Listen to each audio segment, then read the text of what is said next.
On a trois qualités principales donc qu'on appelle les gunas, Guna. Les gunas, sattva guna, qui représente, donc sattva, c'est la pureté, c'est ce qui élève, qui est associé à la clarté.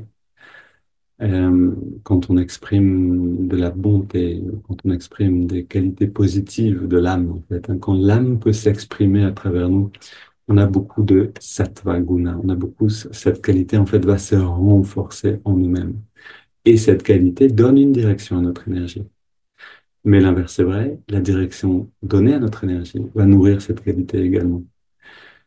Ensuite, on a Raja. Raja Guna, c'est cette qualité euh, qui, qui est activante, qui est dynamisante, qui est liée à l'énergie en mouvement. C'est parce qu'on a cette qualité en nous, donc Raja, on va bouger, on va faire quelque chose. Avec Sattva, on est dans l'expression d'une qualité pure, on est dans l'expression de l'âme. On n'a pas forcément besoin de courir dans tous les sens, de nager, de sauter, de faire plein de choses, toutes les choses qu'on doit faire dans le quotidien. On n'a pas forcément même envie de le faire. On est juste dans l'expression de quelque chose de bon qui nous fait du bien, qui fait du bien aux autres. C'est quelque chose qui est porteur. Dans Raja, on a besoin de bouger. On a un besoin de bouger. On a un mouvement ici. Alors, un besoin. En tout cas, c'est une qualité qui est liée à l'énergie en mouvement. Et, et donc, déjà, avec la description de ces deux premiers gunas, on peut se dire, OK, combien j'ai de l'un et de l'autre? Est-ce que je suis agité un petit peu? Voilà, hier, on regardait, pardon, un film que j'aime bien, mais on regardait surtout des bandes annonces. On aime bien regarder une série de bandes annonces quelquefois le vendredi soir, comme si on regardait 10 films d'un coup. Et on regardait des bandes annonces de Woody Allen. Et ce qui est intéressant avec Woody Allen, c'est que c'est surtout dans les films où il était jeune, comme ça, super dynamique, c'est la personnification de Rajaguna. Il parle à toute vitesse, tout le monde est surexcité dans ce film. De temps en temps, il y a une personne qui est super calme, et puis autour de ça, il y a plein de choses qui se passent. Et Woody Allen, il est dans cette action, activité, énergie en mouvement. Il ne faut pas que les choses s'arrêtent. Il y a tout le temps des paroles, des paroles, des paroles, des paroles. Euh, et ça ne veut pas dire que c'est mauvais. On peut se réjouir avec l'humour de Woody Allen. Je parle de Woody Allen ici, mais c'est simplement un exemple. C'est un exemple qu'on connaît tous, je pense. Donc, on a ces qualités-là. Mais on a aussi une autre qualité, ok, qui est plus sombre. En fait, c'est la qualité qui assombrit, qui est associée à l'inertie. On l'appelle tamaguna. Euh, et cette qualité-là, en fait, est l'expression de l'ignorance. En fait, c'est ce que quand on a des comportements qui sont négatifs, des manières d'interagir qui provoquent de la souffrance à nous, envers les autres, c'est qu'on est aligné avec cette qualité-là. Elle s'exprime à travers nos actions. Ça peut être aussi simplement être assis sur le canapé sans rien faire, dans une sorte de vide, de sentir j'ai pas envie. Ça, c'est typiquement Tamaguna qui est présent ici. Donc, qu'est-ce que c'est la dépression? C'est un excès de cette qualité assombrissante, par exemple. Maintenant, les... alors, ces gunas sont universels. Ok, ça existe depuis le commencement de la création. En tout cas, c'est ce que nous donnent les enseignements des yogis. Euh, et en fait, chaque caractéristique humaine et chaque aspect de la nature exprime en général plusieurs de ces qualités. Une, c'est sûr, mais souvent plusieurs, c'est-à-dire souvent un mélange de ces différentes qualités. Maintenant, ce qui est aussi important de savoir, c'est que nos habitudes, euh, les actions répétées dans une certaine qualité vont nourrir cette qualité en nous et de l'autre, vice-versa, c'est-à-dire cette qualité en nous, si elle prédomine, va nous amener à agir d'une certaine manière. C'est quelque chose qui s'auto-alimente. Donc c'est quelque chose qui peut en fait littéralement représenter les chaînes de notre incarnation, ces qualités-là. Et particulièrement, bien sûr, la lourdeur, l'inertie représentée par Tama. Alors on parle de Tamas, Rajas, Sattva, on dit Tamaguna, mais en général, on dit, quand le mot est seul, on dit Tamas. Sinon, c'est Tamaguna. Et, en quoi ça nous intéresse, en fait? Et, d'abord, ce qu'il faut comprendre, c'est qu'elles sont pas, il n'y en a pas une qui est inutile. Même les saints, les êtres les plus évolués, vont exprimer ces trois qualités. Si on prend un saint, sattva est visible justement dans sa sainteté, dans sa pureté d'intention, dans l'action ajustée. Raja dans les actions que ce saint va engager pour aider les autres, que ce soit simplement de prier pour le monde, ou que ce soit, comme par exemple Amma le fait de manière aussi exemplaire, avec ses 1000 bras en même temps, de, d'agir de manière caritative, donc à travers une organisation caritative ou autre. Mais, et puis on a Tama aussi, Tamas, dans la nécessité de dormir. Le saint aussi va se coucher et même Ama dort de temps en temps. En fait, je me rappelle une fois, j'ai demandé, c'était cette fois où j'ai demandé à quoi ça sert, tout le monde te court après, on est censé aller vers l'intérieur, non? Et puis elle a répondu, euh, je mange, elle a dit dans sa réponse, qui était une longue réponse, elle a dit, je mange un repas par jour et je dors 1 heure par nuit. Et le reste de mon temps, je l'engage dans le service à l'humanité. Et mes actions servent d'exemple aux autres. Et elle disait, c'était vraiment adorable sa manière de répondre, parce qu'elle disait, je pense que certains ont été inspirés par cette manière de faire. En fait, plein d'ashrams se sont ouverts déjà dans le monde qui sont constamment engagés des actions dans cette qualité-là. Mais c'était merveilleux de la voir répondre de cette manière. Bref, donc on a ces trois qualités qui sont présentes chez tout le monde, même chez les âmes les plus évoluées. Pourquoi? Parce que c'est ça qui définit aussi la condition de l'incarnation. Pour qu'une âme parfaite puisse s'incarner, elle va devoir revêtir, comme le disait Yogananda, un manteau de personnalité. Et ce manteau va être reflété par ces trois gunas. Et d'ailleurs, il y a des passages intéressants dans les écrits sur la vie de Amma quand elle était jeune. Très intéressant de lire ces livres. Réveillez-vous, mes enfants, c'est toute une série de livres. Et, et à certains moments, Amma faisait des choses qui étaient incompréhensibles pour les disciples. Elle leur lançait du sable, ou elle piquait des sortes de caprices, de caprices d'enfants. Euh, Personne ne comprenait en fait ce qui se passait, mais c'était pour, et elle l'expliquait plus tard, euh, pas sur le moment ni juste après, elle l'expliquait des années plus tard, c'était pour pouvoir rester. C'est-à-dire que si on n'a plus assez de lourdeur, d'inertie, de part de conflit en fait, on n'a plus de raison d'être dans ce monde. On n'a plus de choses à résoudre. Et donc, une partie de ce que font les saints, surtout euh, les avatars, hein, ceux qui littéralement descendent pour nous aider, mais qui n'ont pas besoin de descendre, ceux qui vont devoir trouver des moyens de rester ici. Euh, les caprices que faisait Amma au début, c'était apparemment une manière de le faire, de créer des sortes de fausses disputes, en fait, hein, une,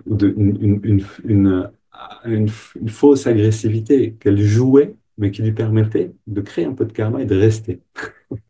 Maintenant, elle le fait en aidant, c'est-à-dire par le biais de ses œuvres caritatives. Elle est tellement enracinée dans le monde maintenant par le biais de Embracing the World. Mais on trouve la même chose avec Yogananda qui avait différentes manières de le faire. Il collectionnait les parapluies. C'était sa manière de développer une passion pour quelque chose d'humain, vraiment quelque chose de futile a priori, mais il le faisait et c'était en plus quelque chose de vraiment, voilà, c'est assez ennuyeux a priori, collectionner des parapluies. Il le faisait et il s'intéressait à la chose pour montrer aussi qu'on peut développer une qualité comme on a envie de le faire. Tout est entre nos mains, en fait. Si on se met à collectionner des timbres, là, nous tous, et qu'on le fait pendant un mois, de manière assidue, je suis sûr qu'on va se régaler à le faire. On peut développer toutes les qualités qu'on a envie de développer. Tout est plastique. C'est ça qui est assez intéressant aussi. Quand un maître ne possède plus assez de tamas, il a du mal à rester. Et c'est ce qui se passait avec Yogananda, avec Amma. Les saints demandent quelquefois à leurs disciples, quand je pars en samadhi, pour me faire revenir, chante Om dans mes oreilles. OK. Mais donc ça, c'est pas vraiment le problème que nous, on a. Je pense pas. Nous, on a plutôt le problème d'avoir suffisamment de qualité tamasique. Donc, on a plutôt besoin de transformer ce réservoir d'inertie en nous, déjà de le voir et d'apprendre à le transformer pour pas qu'il nous empêche de nous élever. C'est vraiment l'idée. C'est est-ce que je peux voir ces tendances? Alors, le fait de savoir qu'elles existent, c'est très précieux. Sattva, Raja, Sattva, Rajas, Tamas. Est-ce que je peux voir ces qualités-là? Et je vais voir des amis, des gens dans ma famille, des gens dans mon entourage qui sont euh, pleines de telle ou telle ou telle qualité. Et ça va nous permettre, en fait, en les observant, de nous observer nous-mêmes, d'apprendre à nous connaître. Parce que nous sommes constamment dans l'expression, la plupart du temps, de ces trois qualités en même temps, mais en tout cas d'une qualité prédominante. Et donc, c'est une merveilleuse manière de lire le monde. C'est pas une philosophie juste pour euh, ordonner le monde et ranger bien les choses. C'est une sorte de théologie qui dirait, oui, Dieu, il est bleu avec un champignon vert sur la tête. Pardon. Je veux dire, c'est pas juste une manière de donner une vision du monde. Ça nous intéresse pas du tout. C'est plutôt une manière de lire ce qui est réellement ici. Et si on peut lire ce qui est réellement ici, euh, on va pouvoir agir, on va pouvoir redéfinir qui on est, on va pouvoir le faire de manière rapide. Donc cette philosophie des yogis, c'est connaissance en fait, hein. C'est pas seulement l'amour de la connaissance, c'est une connaissance pour transformer. Nous permet de voir des dynamiques. Hein, je voudrais donner un exemple ici concret d'une tendance tamasique, par exemple, qui peut s'installer en nous à notre insu et durer pendant toute notre vie, si on n'est pas à l'écoute, si on n'est pas assez attentif à ça. C'est quelque chose qui est assez frappant dans les constellations familiales. C'est-à-dire que c'est quelque chose qui peut souvent se montrer dans une constellation et qui est une tendance tamasique assez impressionnante et assez pesante aussi. L'idée est la suivante, c'est qu'un enfant qui se sent abandonné, comme ça nous est sans doute tous arrivé à un moment, d'ailleurs les animaux fonctionnent de la même manière, donc en fait un être qui se sent abandonné va avoir un désir intense de ne pas se sentir abandonné, de sentir réparation, de se sentir aimé, intégré, de recevoir de l'attention, de la bienveillance. Si les parents qui ont, ou la, enfin bref, si le parent qui a causé ce sentiment d'abandon chez l'enfant euh, se retourne vers l'enfant et lui donne de l'attention, c'est bien possible que l'enfant commence par faire un pas en arrière. Parce que euh, il va d'abord devoir exprimer sa tristesse. Et cette tristesse va souvent prendre la coloration de la colère. Donc, pourquoi est-ce que tu m'as laissé tomber? Et ça, c'est quelque chose qui se montre souvent dans les constellations comme une dynamique qui colore ensuite toutes nos relations, toute notre relation au monde, en fait. Puisque, comme l'a dit quelqu'un très justement, tant que tu n'es pas pacifié intérieurement avec tes parents, c'est tes parents que tu vois en regardant le monde. Littéralement, on est tout le temps dans cette projection. On peut regarder et voir on parlait avec des amis hier près de la rivière du fait que si on regarde le visage des gens, en général, il est l'expression de leur vie intérieure, de leur vie émotionnelle. Euh, et, et donc, c'est vraiment intéressant de regarder en fait quelles sont ces tendances qui sont chez les gens autour de nous, mais surtout en nous. Et comment qu'est-ce qu'on en fait quand on les reconnaît? C'est-à-dire, parce que ça nous arrive, ça m'est arrivé encore il y a il y a pas si longtemps, je me rappelle d'être tombé pendant longtemps dans cette dynamique de l'abandon, euh, de comprendre d'où ça venait, mais d'être pris au piège dans ce sentiment-là de colère, injustice. Non, je ne serai pas bienveillant avec toi parce que tu m'as abandonné. Et puis ça rend la vie misérable. C'est terrible. Euh, et finalement, je me rappelle que c'était en me tournant vers Dieu, d'une certaine manière, à travers une carte de tarot que j'avais tirée et qui me disait, laisse le passé derrière toi, sinon tu t'en sortiras jamais. Avance. Et c'est vrai, c'est ce qu'on doit faire. Comment est-ce qu'on fait? Et là, cette connaissance devient vraiment utile. C'est-à-dire que le réservoir d'énergie en nous qui est, qui est engagé dans l'inertie, c'est-à-dire dans la qualité tamasique, a besoin d'être redirigé, d'être secoué. On a besoin, c'est comme quand quelque chose est cristallisé trop fortement et on a besoin de le rendre fluide. On a presque besoin de mettre une dynamite, faire exploser la chose et ensuite, hop, on peut commencer à brasser et à faire circuler, à remodeler en fait. Et donc c'est de l'énergie en fait. C'est Rajas. C'est le deuxième guna qui va nous aider en fait à redonner du mouvement à tout ça. Donc, quand on était tout à l'heure dans la méditation, dans les moments de préparation, pourquoi est-ce que ce chemin est si riche? Pourquoi est-ce qu'il est si efficace? Pourquoi est-ce que autant de personnes qui essayent de méditer avec Ananda dans le monde ou avec les techniques de Yogananda disent, waouh, comment ça se fait? Que j'arrive si loin si vite. Mais en fait, c'est parce que on prend cette connaissance et on agit avec. On contracte les muscles profondément. On a tous des tensions inconscientes. Il suffit d'aller dans l'eau froide, et vous savez que vous avez des tensions, pardon, inconscientes. C'est-à-dire que vous allez sentir des douleurs musculaires, surtout si c'est la première fois que vous entrez dans l'eau froide depuis longtemps. Et c'est en fait l'eau froide qui coule surtout, donc dans une rivière, ça a cette qualité d'exacerber les tensions inconscientes. Pourquoi est-ce qu'on baptisait dans l'eau froide? Parce que ça nous libère de ces tensions-là. On continue de le faire dans le Gange. Plus le Gange est froid, plus on est proche de la source, le mieux c'est. Parce que en entrant dans cette eau froide, les tensions vont être exacerbées pendant un certain temps, puis elles vont être dissoutes, elles vont hop, être comme emportées par le courant, si on veut, et on en est libéré pendant un certain temps seulement. C'est-à-dire que ce baptême n'est pas le même que celui de l'esprit.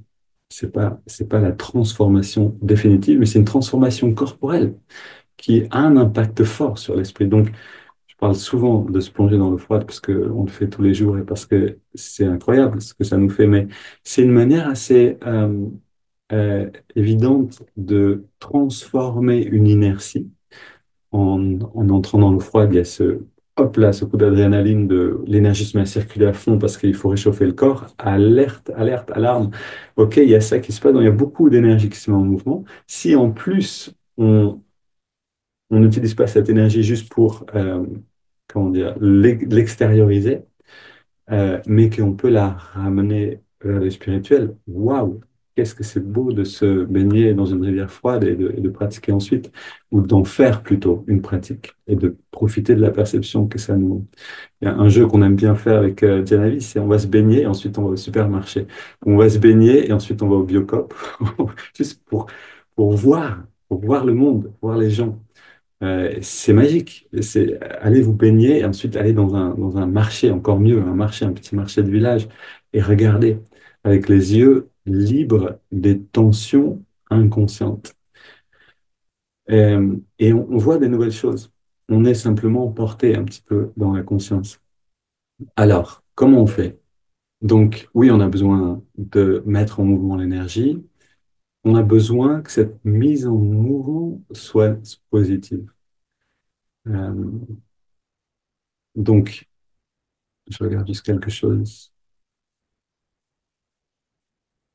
Ouais. Donc, il y a toujours un moment où je me fais emporter par une idée, puis je vois que j'avais prévu de dire autre chose, et puis je me dis, qu'est-ce que je fais maintenant? Ok, c'est pas grave. Donc, il y a un moment où Pardon, oui, c'est ça. On a besoin de se mettre en mouvement, mais dans la bonne direction. C'est rigolo ça. Donc, la bonne direction, c'est laquelle? C'est ça que la philosophie du yoga va nous apprendre. Donc, avec les yama niyama, les bases. Ok, si je peux faire quelque chose de positif quand je suis dans un sentiment négatif, j'utilise l'énergie d'action. Je fais quelque chose pour transformer un sentiment négatif en quelque chose de positif. Ok, mais, et on l'a vu la semaine dernière, quand je suis dans un sentiment négatif, en interaction avec quelqu'un, j'ai besoin d'autres manières de faire, d'autres manières d'impliquer mon énergie. Je peux peut-être pas me mettre à courir tout de suite ou à faire des pompes pour juste, ok, mettre l'énergie en mouvement. Je suis en interaction avec quelqu'un et cette interaction provoque quelque chose de négatif. Donc, vous rappelez l'image, en fait, c'est pas Krishna, c'est Shiva qui avale le poison de, qui vient du barattage de l'océan euh, pour sauver le monde, parce que sinon le poison va détruire le monde.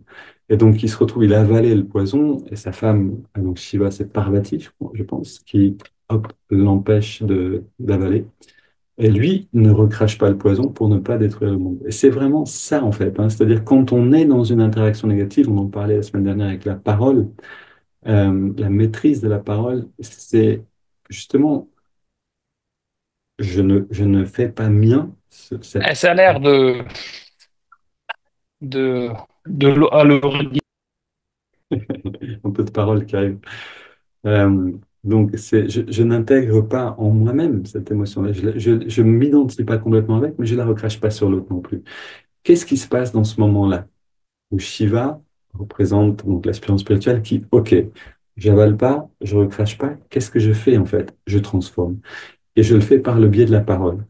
C'est une manière de le faire. C'est-à-dire, je répète une affirmation sur l'inspire, une affirmation sur l'expire, jusqu'à ce qu'il y ait une transformation. Alors, il y a quelque chose d'autre, parce que ça nous arrive à tous, et justement là, c'est vraiment l'idée de percer le voile. On médite, ok, on médite, on est bien, on a des techniques, et vous allez voir ceux qui avancent vers l'initiation à la technique du Kriya, le Kriya donné par Yogananda. Donc, c'est quelque chose qui met l'énergie en nous en mouvement, qui, comment dire, réchauffe cette, cette énergie qui est un petit peu prise dans des tourbillons, dans des blocages en nous, le long de la colonne astrale, et qui la remet en mouvement, et encore, jusqu'à ce qu'elle se transforme. Maintenant, ce qui se passe souvent, c'est que quand on est dans une pratique de méditation, comme le Kriya, ou comme simplement un bon état de méditation profond, Hong Sok peut aussi amener jusque-là, on va sentir à un moment un bien-être, une ouverture, et puis éventuellement qu'on s'endort, une somnolence, une torpeur qui nous vient dessus. C'est particulièrement fort avec la pratique du criage, je trouve, mais ça peut le faire avec d'autres techniques. Que faire? Mais ça peut nous arriver juste on ferme les yeux, on aimerait rester éveillé, être bien dans la phase d'expansion, et on s'endort. Que faire à ce moment-là? On peut s'allonger et dormir, ok? Mais et donc, on va simplement dans tamas. On accepte qu'on a besoin de dormir pour se requinquer. Ça peut être tout à fait légitime de le faire. Mais on peut aussi jouer à un autre jeu. On peut essayer une autre expérience. Ceux qui sont dans le quatrième module, récemment, vous avez eu un satsang avec Darshan qui parlait d'une pratique, le Navi Kriya. Très belle pratique, mais dans l'essence, qu'est-ce que c'est?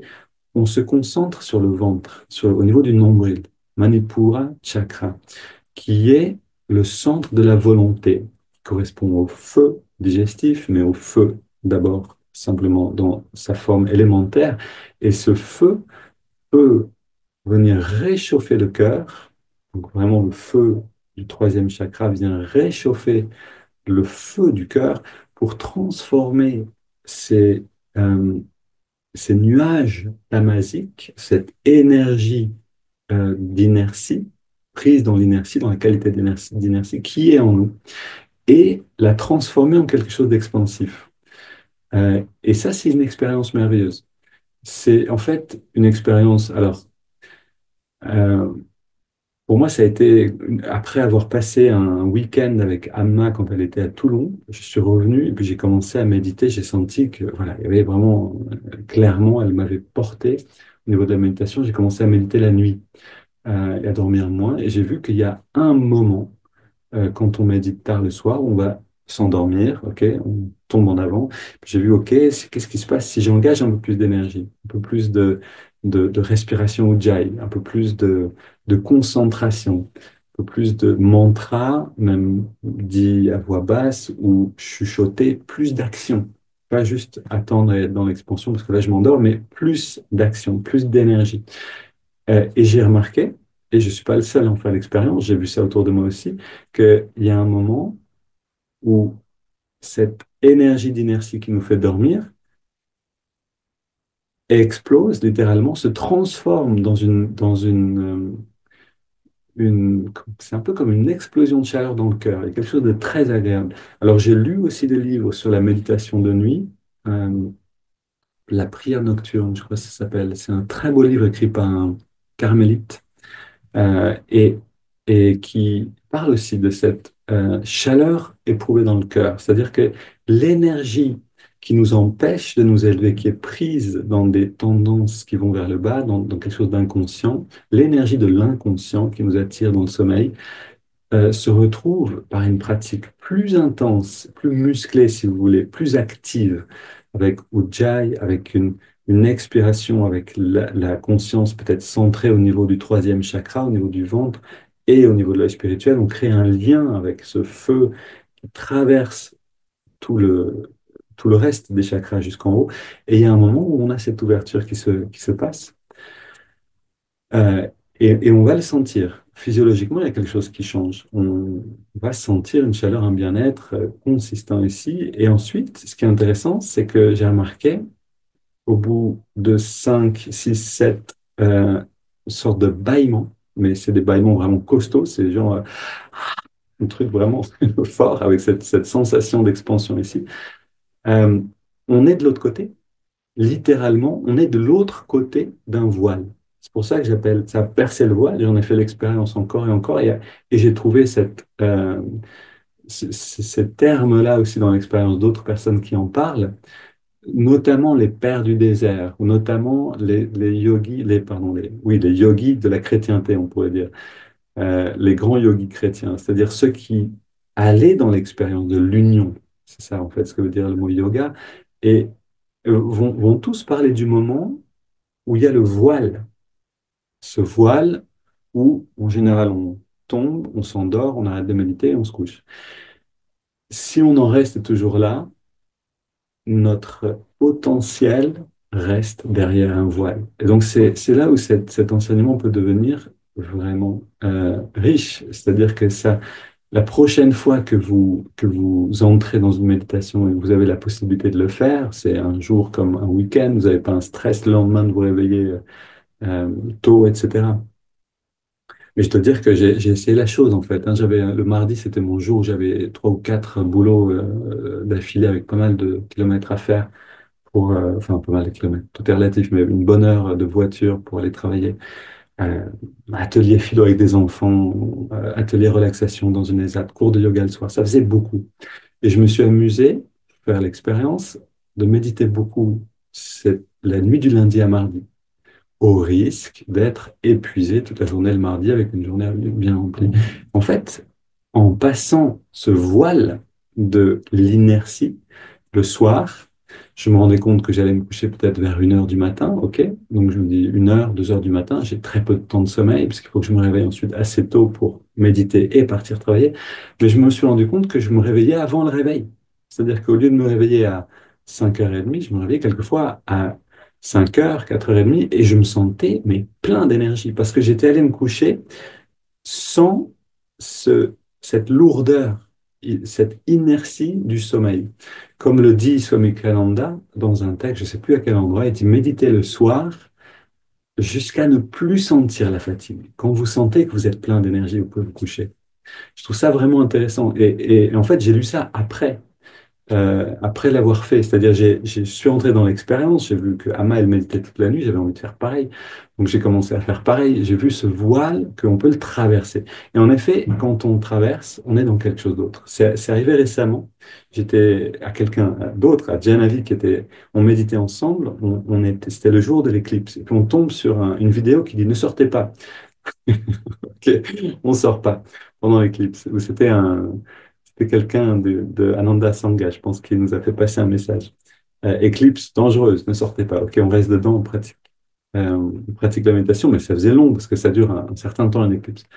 Et puis je vois Janavi qui s'endort un petit peu à côté, mais qui insiste. Et puis tout d'un coup, qui se redresse complètement et qui continue de méditer sans problème pendant. Et puis c'est moi qui me suis allongé et qui ai dormi à la fin. Mais elle qui voulait plus arrêter de méditer.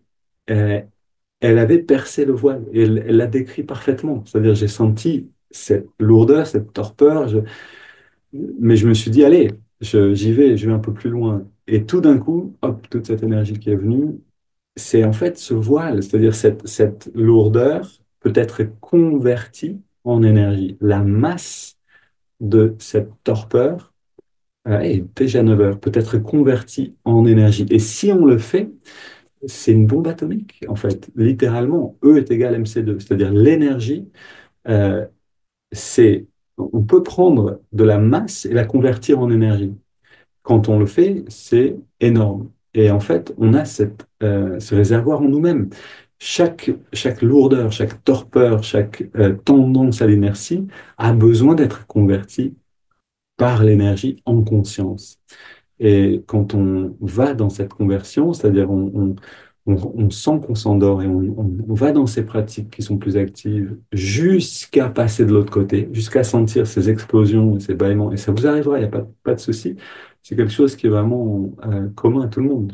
Enfin, c'est ce que je suppose, parce que je l'ai vu vraiment chez tous ceux qui ont insisté, qu'on passe au travers de ce voile et ensuite on est libéré de quelque chose, non pas seulement libéré, mais grandement enrichi, puisque quelque chose en nous a été transformé. Alors, pour terminer, et ensuite du temps pour parler ensemble, euh, comment appliquer ça dans notre vie? Donc oui, on peut le faire dans la méditation, et si j'en ai parlé suffisamment, vous pouvez essayer. Vraiment, ça va aider. Ah non, je croyais qu'il pleuvait. C'est pas le cas. Donc, le ventre, troisième chakra, le feu de la volonté. Amener l'énergie à cet endroit-là. Alors, ce que je peux vous conseiller aussi, c'est vraiment de Ujjayi. Ça s'appelle en fait, ça veut dire la respiration du vainqueur. Vaincre quoi? Cette lourdeur, justement. Donc, c'est parfaitement adapté. Qu'est-ce que c'est Ujjayi? Vous regardez sur Internet, vous avez plein d'explications. Vous engagez Ujjayi sur une longue expire. Une inspire rapide, une longue expire avec une répétition de mantra. Et, et là, le mantra, ne le répétez peut-être pas seulement dans votre tête, mais bougez les lèvres. On dit faire comme le poisson qui bouge les lèvres mais qui ne fait pas de bruit. On répète le mantra en bougeant les lèvres pour donner plus de forme, pour donner plus d'énergie à ce mantra. Et on amène cette énergie du troisième chakra vers le spirituel. Et il y a un moment où vous allez sentir quelque chose. Il faut insister, mais ça se fait en fait assez rapidement. J'ai remarqué que si j'engage l'énergie à fond sur cette pratique-là, une quinzaine de respirations. Ok, c'est parti, c'est une longue expire et une deuxième, etc. Et puis à 15, alors quel mantra? Bonne question. Un très bon mantra, ça va être Om Namah Shivaya. Om Namah Shivaya, qui est justement le mantra de la transformation par excellence. Shiva, celui qui transforme ce qui est lourd, ce qui est euh, inconscient en super conscience. Donc, c'est vraiment un très bon choix. Om Namah Shivaya. Donc, Om Namah Shivaya, Om Namah Shivaya, Om Namah Shivaya, Om Namah Shivaya, sur toute une expire. Et puis, je recommence, mais toujours plutôt intérieurement, si possible, qu'à voix haute. Là, je le fais juste à voix haute pour démontrer. Et j'ai remarqué qu'une quinzaine de ces respirations provoquent en général un bâillement explosif, ce que j'appelle un bâillement explosif. Vous allez le voir pour vous-même. Est-ce que c'est, enfin, vous l'avez sans doute déjà vécu aussi. Mais il y a d'autres moments. Donc, quand je me réveille le matin, en général, c'est là où j'ai le plus de tamas, parce que dormir, c'est l'expression de cette qualité-là. Et donc, quand je me réveille et que j'ai envie juste de rester sous la couette, de rester encore, c'est juste que tamas prédomine. Et Yogananda parlait de la qualité des différents aspirants spirituels. Il disait, le, je ne sais plus comment il les décrivait, hein. Il ne disait pas le mauvais, le moyen et le bon, mais en gros, hein, c'est ça. C'est-à-dire celui qui a le moins d'élan, quand on le réveille, ok, il dit non, non, laisse-moi dormir, et il se retourne et il se rendort. Celui qui est un peu plus évolué, mais pas encore beaucoup, il dit ok, ok, j'arrive. Il a envie de se lever, mais il n'arrive pas, il se rendort. Et le troisième, il entend qu'on le réveille, il se lève et il se met à marcher sur place à côté du lit pour dynamiser l'énergie à l'intérieur. Alors, c'est normal, on se réveille, on était dans le monde astral pendant le sommeil, on était dans un bel endroit merveilleux, et on se retrouve à nouveau dans ce monde de la chair, incarcéré, incarné. C'est normal qu'on n'ait pas envie de ça. Mais on a besoin de profiter de cette leçon qui a un nombre d'années limité pour apprendre que ce moment-là, il est précieux. Je me réveille, j'ai pas envie d'être là, justement. Hop là, je prends ce gros bout de tamas ici, qui dit non, pas encore une fois, pas encore un jour, et je le transforme. Ok, je le transforme par de l'enthousiasme, par de l'énergie, par une action énergétique. Alors, Yogoda, bien sûr, c'est la première chose que je fais en général le matin, après racle la langue, mais c'est une très belle manière de le faire. Yogoda, des postures de yoga, mais pas juste étirer, bouger, faire bouger l'énergie. Ok, maintenant on peut appliquer ça à toute manière à toute notre vie en fait, hein, et je vous recommande de le faire, c'est-à-dire de vous épier, de regarder, de noter dans votre carnet, dans votre journal spirituel, qu'est-ce que j'ai montré aujourd'hui qu'est-ce que j'ai manifesté comme qualité dans la relation à quelqu'un, mais aussi tout seul, comment je me suis réveillé, est-ce que c'est mieux que hier, est-ce que ça a fonctionné. Est-ce que j'ai besoin de mettre trois réveils pour que... Et puis, de jeter le téléphone loin après avoir éteint le premier, pour pas que j'éteigne le second. Il y a plein de manières de faire. On a besoin de trouver, en fait, comment dealer avec ça en nous-mêmes. Maintenant, quelle question pour nous tous? Je crois que j'ai noté une question ici.